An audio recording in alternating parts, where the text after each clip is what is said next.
আমাদের সবার মনে যে কথাটা ফাল পারে নিত্যদিন, আজকে তার জবাবটা পাইবেন। আমি কেমনে আপনার আমার সবার মনের কথা জানি? আমি খালি আপনার মনের কথা জানি না, আপনিও আমার মনের কথা জানেন। এটা আসলে পুরা জাতির মনের কথা। কি সেটা? এক নাম্বার কথা হইতেছে, ইলেকশন কি আদৌ হবে? 2 নাম্বার, ইলেকশন নিয়ে সবার মনে শঙ্কা কেন? 3 নাম্বার, কারা চায় না ইলেকশন হোক? এই 3 প্রশ্নের জবাব দেওয়ার আগে আমাদের এক লম্বা কাহিনী শুনতে হবে। আশা করি শুনতে খারাপ লাগবে না, কারণ এই কাহিনীর মধ্যে আপনার অনেক প্রশ্নের জবাব আপনি পেয়ে যাবেন। প্রথমে শুরু করি এরশাদ বিরোধী আন্দোলন দিয়া। এরশাদের বিরুদ্ধে আওয়ামী লীগ আর বিএনপি, এই 2 রাজনৈতিক দলের রাজনৈতিক লড়াইয়ের ফলে এরশাদের পতন হয়। মুজিবের বিরুদ্ধে কোনো শক্তিশালী রাজনৈতিক লড়াই রাজনৈতিক দলগুলো গড়ে তুলতে পারেনি। মুজিবের পতন হয় অপ্রচলিত এক শক্তির হাতে। আর ওই পলিটিক্যাল ভ্যাকুয়ামটা পূরণ করার জন্যই বিএনপির মতো একটা দলের জন্ম হয়। তখন এমন কোনো রাজনৈতিক দল ছিল না যে ওই পলিটিক্যাল ভ্যাকুয়ামটা পূরণ করতে পারে। হাসিনাকেও কোনো রাজনৈতিক দল উৎখাত করতে পারেনি। এমনকি হাসিনার বিরুদ্ধে কোনো রাজনৈতিক দল লড়াইও তৈরি করতে পারেনি তেমন শক্ত কোনো। হাসিনার পতন হয়েছে রাজনৈতিক দলের বাইরের শক্তির হাতে। এই বাইরের রাজনৈতিক শক্তি শুধু ছাত্ররা না, রাজনৈতিক দলের বাইরের শক্তি অনেকগুলো ছিল, অনেক কয়েকজন দাঁড়ায় গেছিল। এরা কারা কারা? এদের চেনা কঠিন না। এরা এক একটা রাজনৈতিক লড়াইয়ের মধ্যে দিয়ে রাজনৈতিক শক্তি হয়ে উঠছে। আসেন দেখি তারা কারা। হাসিনার আমলে হাসিনার শাসনকে নাড়া দিতে পারছে সত্যিকার অর্থে 4টা আন্দোলন, যে আন্দোলনগুলোতে সাধারণ মানুষ সম্পৃক্ত হয়েছিল। রাজনৈতিক দলগুলো আন্দোলন করছে, জামাত আন্দোলন করছে আগে, বিএনপি আগে আন্দোলন করছে, কিন্তু সাধারণ মানুষ সেটাতে সম্পৃক্ত হয় নাই। জামাতের একটা আন্দোলনেই সাধারণ মানুষ সম্পৃক্ত হয়েছিল, সেটা হইতেছে মাওলানা দেলোয়ার হোসেন সাঈদীর ফাঁসির আদেশ দেওয়ার পরে। কিন্তু সেই আন্দোলনটা খুব বেশি দিন চালাইতে পারেনি তারা। তাহলে এই অরাজনৈতিক শক্তিগুলোর আন্দোলনগুলো কি কি? 1 নাম্বার, হেফাজতের 5ই মের আন্দোলন। 2 নাম্বার, নুরুল হক নুরদের টাইমের সে কোটা সংস্কার আন্দোলন। 3 নাম্বার, নিরাপদ সড়কের আন্দোলন। আর ফাইনালি 2024-এ কোটা আন্দোলন এবং আলটিমেটলি বর্ষা বিপ্লব। এই সব কয়টা আন্দোলনের সর্বশক্তি নিয়ে নেতা থেকে শুরু করে কর্মী সমর্থক পর্যন্ত ছিল জামাত শিবির। বিএনপির নেতারা না থাকলেও কর্মীরা অনেকেই থাকতো, প্রায় সকলেই থাকতো বলা চলে। এই লড়াইগুলোতে নিজেদের তাগিদে তারা যুক্ত হইতো।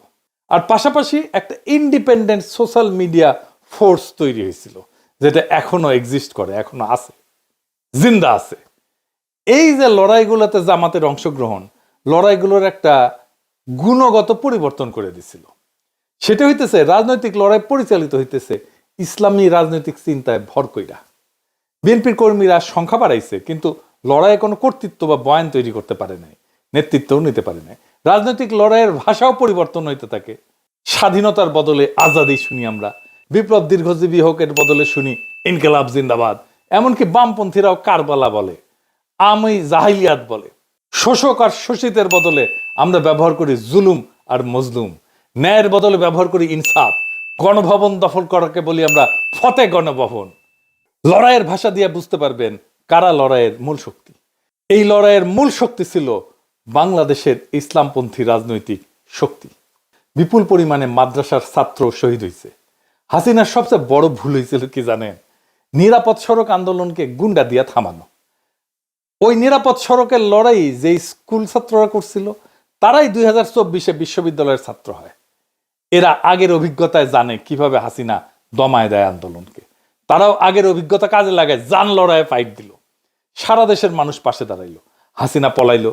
বাঙ্গু এলিটেরা, সুশীলেরা দেখলো তার সাম্রাজ্য ধরঝর করে ভেঙে পড়তেছে, ধ্বংস হয়ে যাইতেছে। আগায় আসলো সেই সিভিল মিলিটারি ব্যুরোক্রেসি। ওয়াকার সাহেব গাড়ি পেটাই দিল, বুড়া চ্যাংড়া সব পলিটিক্যাল লিডারদেরকে ডাইকে নিয়ে গেল। তারা নাচতে নাচতে চলে গেল। একটা সরকার হইল, ইন্টেরিম সরকার, যার কাজ হবে শুধু ইলেকশন। ওয়াকার সাহেব বুকে পাথর বেঁধে একটা সরকার উপহার দিল বাংলাদেশকে। বুকের রক্ত দিল সাধারণ মানুষ, যে রক্ত নেওয়ার কাজ করছে ওয়াকারের কমান্ডে থাকা অফিসারও। সেই বিপ্লবোত্তর সরকার তৈরি করে ওয়াকার। কি তামাশা! দেশের মানুষ যে রাষ্ট্রের একটা বদল চাইছিল, সেইটারে কব্বর দেওয়ার চেষ্টা হইলো, মাঠে নামাইলো বুদ্ধিজীবীদেরকে, শুরু হইলো তাদের বিরুদ্ধে আক্রমণ যারা একটা বিপ্লবী সরকার চাইতেছিল। একদিকে ডাক্তার জাহেদ, তাসনিম খলিলের মতো সুশীল, আর একদিকে ওয়াকারের পোত বালকের মতো কুত্তা, বিরানি আলমের মতো মাদার বোর্ডেরা, আর সাথে জুটলো নতি মাগিরা, নাম কইলাম না, আমাদের দাবরানির উপরে রাখলো। অভিযোগ কি? আমরা নির্বাচন চাই না, আমরা কামান চাইছিলাম। প্রফেসর ইউনূস আমাদের পিস্তল দিতেছিল, অন্তত যেন সেইটা পাই, দুধের স্বাদ যেন ঘোলে মিটাইতে পারি, সেইটা করতে চাইছিলাম, সেটাও করতে দেবে না। ডাক্তার জাহেদের কথাগুলো দেখেন, এটা বিপ্লব না, তার মূল কথা ছিল বিপ্লব হইলে তো একটা আমূল পরিবর্তনের পথে আগাইতে হবে, সেটা তারা আগাইতে দেবে না। এদের মূল চিন্তা হইলো একটাই, কি সেটা? সেই চিন্তা হইতেছে আপাতত তো ঠেকানো গেছে, ধ্বংস হওয়া এস্টাবলিশমেন্টটা যা এতদিন ধরে চলছে, কিন্তু শেষ রক্ষা হবে কি? এই লড়াইয়ের মধ্যে দিয়ে বাংলাদেশে ইসলামী একটা শক্তি উত্থিত হয়েছে, এইটারে কেমনে সামলানো যাবে? এরা যদি আবার ভাঙ্গা ফেলে সবকিছু পুরানো কাঠামোকে, তখন শুরু হইল সংস্কার নিয়ে টালবাহানা, সরকারের বৈধতা নিয়ে প্রশ্ন। 31 দফাই নাকি সংস্কার। এই 55 বছর ধরে চলে আসা লুটপাটের বন্দোবস্ত কিভাবে টিকায় রাখা যায়, এই নিয়ে একটা ঐক্য হইল। কার কার ঐক্য হইল? ওয়াকার, বিএনপি আর ওয়াকারের সাথে নিঃশব্দে আওয়ামী লীগ আর ভারতের মধ্যে। আওয়ামী লীগের সাথে বিএনপির ঘুটু আছে, এটা তো বানায় বলতেছি না।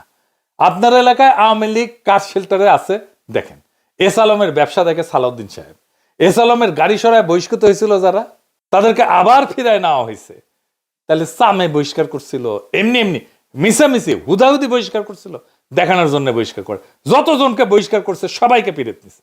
আপনি হিসাব করে দেখেন, বিএনপি দেখায় বহিষ্কার করছে, তার কিছুদিন পরে সামে আসতে কইরা তাদেরকে ফিরায় নেয় দলে, সব কয়টারে ফিরায় নিছে। দেখেন ওদেরকে আবার ফিরে নিছে, ওকে আবার নমিনেশনও দেওয়া হয়েছে। বিএনপি তারেক রহমানের সাথে লন্ডনে গিয়ে দেখা করে। এইসব স্থগিতাদেশ, বহিষ্কার সব লোক দেখানো কাজ। ফজা পাগলার তো প্রাথমিক সদস্য পদ স্থগিত হয়েছে, অগাস্ট মাসে স্থগিত করছে 3 মাসের জন্য। তো তাইলে নমিনেশন পাই কিভাবে? ওর তো সদস্য পদই নাই। আর একটা মজা দেখায়, বিএনপির একটা নীতি নিছিল, এক পরিবার এক প্রার্থী। যে দেখেন, মানে এক পরিবার থেকে একজনই প্রার্থী হবে। খন্দকার মোশাররফ এসে গর্ব করে কইছেন, দেখেছেন আমরা এক পরিবার থেকে একজনের বেশি প্রার্থী দেই নাই। হ্যাঁ তাই তো, এক পরিবার থেকে তো একজনের বেশি প্রার্থী দেন নাই তো, তাই না? তারেক রহমানের পরিবার থেকে তো 2 জন প্রার্থী, তারেক রহমান আর বেগম খালেদা জিয়া। মানে নীতি সবার জন্য, ওনাদের জন্য না, তাই না? ওনারা নীতির উপরে হুদাই নীতি কথা তাইলে কর দরকার আছে। এর মধ্যে বিএনপি প্রফেসর ইউনূসের সরকারে কাউরে তার কোলে নিয়ে নিছে, যেন তারা একসাথে এই সিস্টেমটাকে টিকায় রাখতে পারে। এতদিন তারা মোটামুটি খোশ মেজাজেই ছিল, কিন্তু সব হিসাব তাদের পাল্টে গেল। একটা ভয় তাদের তারায় ফেরতেছে সেই দিন থেকে, বিরাট একটা ভয়। কি সেই ভয়? আর কেন তাদেরকে তারায় ফেরতেছে, আর কোন দিন থেকে তারা ভয় পাইতেছে, সেই জিনিসটা আসেন বুঝে দেখি। গত 20 বছরে যারা ভোটার হয়েছে, তারা কারে ভোট দিবে জানেন? জানেন না তো, আমরা কেউই জানি না। বিএনপি কে যে ভোট দিবে না এটা তো জানা গেছে। ছাত্র সংসদ নির্বাচনে দেখা গেছে তরুণেরা ভোট দিতেছে বিএনপি কে না। বিএনপি থার্ড হয়েছে বেশিরভাগ জায়গায়। আগে তো টাকা দিয়া ভোট কেনা যাইতো, গুন্ডার হুন্ডা দিয়া কেন্দ্র দখল করা যাইতো।